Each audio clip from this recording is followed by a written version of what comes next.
কে কে আমার ভাইকে বিমল খাইয়েছে? কোন শালা এত বড় সাহস? দাদা দাদা দেখো কত বিমল খাইয়েছে, ওরা দুটা বিমল জর্দা দিয়ে মেশা মুখে পড়ে দিয়েছে দাদা। কই দেখি।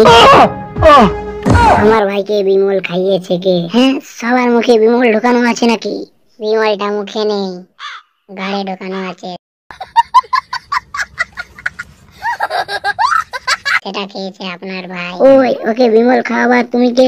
মাল মানে বিমলের মালিক। ওকে বিমল খাওয়ার আগে জিজ্ঞেস করোনি ওকে ওর ভাইয়ের বাংলার বাটি আছে না? এই শালা ওকে বাংলা দে। চাকনাটা আমার পাশে। কে? বিমলের টাকা। আপনার ভাই 20 টাকা বেশি বিমল খেয়েছে। বাংলা খেয়ে বিচি পুড়িয়ে দেবো শালা। নেশা আমার বিমলই আছে। এমন জায়গায় বিমল ঢালবো 1 মাস পায়খানা বন্ধ হয়ে যাবে, অপারেশন করে বার করতে হবে। পড়বে কি বললি? শুয়া চাপ চাপ।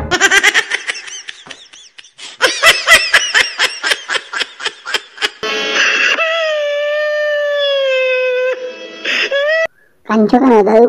গাঁজা খাওয়া হয়নি? মালটা ঝাড়ে দিয়েছে নাকি? তো কাঁদছিস কেন বুড়ো?